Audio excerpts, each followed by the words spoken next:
माता शबरी की कथा। भक्ति की वह ज्योति जिसे स्वयं प्रभु ढूंढते हुए आए। यह कथा उस भक्ति की है जिसमें न जाति देखी गई, न रूप, न वैभव, केवल हृदय की पवित्रता। माता शबरी भील समाज की शबर उपजाति से थी। बहुत कम लोग जानते हैं कि वे अपने एक जन्म में राजकुमारी भी रह चुकी थी।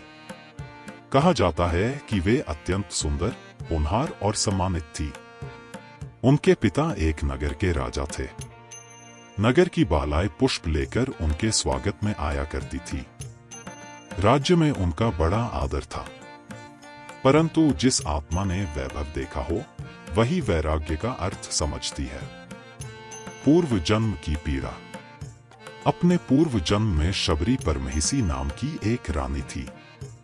एक बार कुंभ मेले में उन्होंने ऋषियों को यज्ञ करते देखा।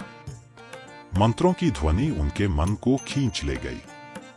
वे भी उन ऋषियों के बीच बैठना चाहती थी, लेकिन रानी होने के कारण उन्हें रोक दिया गया।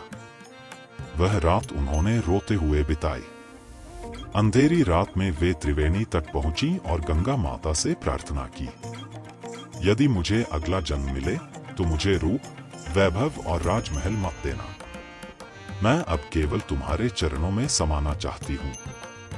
इतना कहकर परमहिसी रानी ने जल समाधि ले ली और उसी तपस्या का फल था अगला जन्म, शबरी का जन्म। भील जाति के एक कबीले में मुखिया अज और उनकी पत्नी इंदुमती के घर एक कन्या ने जन्म लिया।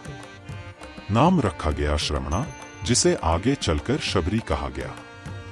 बचपन से ही वह साधारण नहीं थी। वह पक्षियों से बातें करती थी जैसे वे उसकी भाषा समझते हों। वैराग्य उसके स्वभाव में था। जब वह बड़ी हुई तो उसके माता पिता चिंतित हुए। एक ब्राह्मण ने सलाह दी कि विवाह कर देना चाहिए।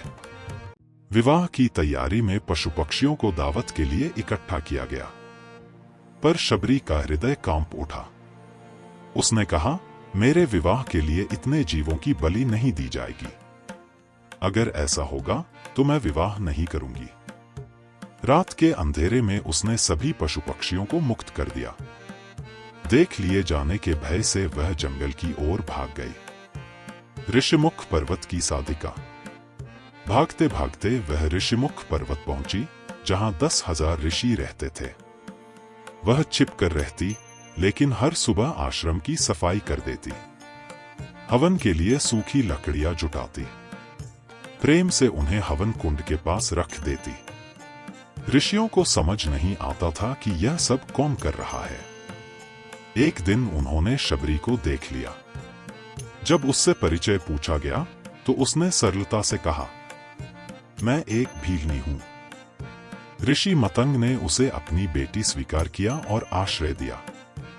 राम का वचन। समय बीता। मतंग ऋषि वृद्ध हो गए। देह त्यागने से पहले उन्होंने शबरी से कहा, बेटी, अब तुम्हारा ध्यान राम रखेंगे। शबरी ने पूछा, राम कौन है और मैं उन्हें कैसे ढूंढूंगी? ऋषि बोले, तुम्हें ढूंढने की जरूरत नहीं, वे स्वयं तुम्हारी कुटिया पर आएंगे। यही वचन शबरी का जीवन बन गया। वर्षों का इंतजार। हर दिन शबरी प्रभु के लिए फूल बिछाती, फल चुनकर रखती। पूरे दिन राम का इंतजार करती। इंतजार करते करते वह बूढ़ी हो गई, लेकिन विश्वास जवान रहा। एक दिन वह शुभ घड़ी आई। राम और लक्ष्मण वन में चलते हुए उसकी कुटिया पर पहुंचे। शबरी ने पहली दृष्टि में प्रभु को पहचान लिया। उसने प्रेम से बेर परोसे। मीठे हैं या नहीं, यह देखने के लिए उसने बेर चखे थे। वे जूठे थे, पर भक्ति से पवित्र। भगवान राम ने उन्हें आनंद से स्वीकार किया। प्रभु ने कहा, मां, आज तुमने मुझे वह दिया है जो किसी यज्ञ में नहीं मिलता। और शबरी को परमधाम का वरदान मिला। भक्ति की अमर ज्योति। शबरी की कथा रामायण और अन्य ग्रंथों में मिलती है। यह कथा सिखाती है कि भक्ति जाति नहीं देखती। भक्ति को केवल प्रेम चाहिए। जहां सच्ची भक्ति होती है वहां भगवान स्वयं चलकर आते हैं। अगर यह कथा आपके मन को छू गई हो तो इसे अपने हृदय में रखें और उन लोगों तक पहुंचाएं जिन तक भक्ति की यह ज्योति पहुंचना चाहिए। वीडियो अच्छा लगा हो तो उसे लाइक करें, चैनल को सब्सक्राइब करें और कमेंट में बताएं कि माता शबरी की कौन सी सीख आपको सबसे अधिक प्रेरित करती है। जय श्री राम। भक्ति की ऐसी ही कथाओं के साथ फिर मिलेंगे।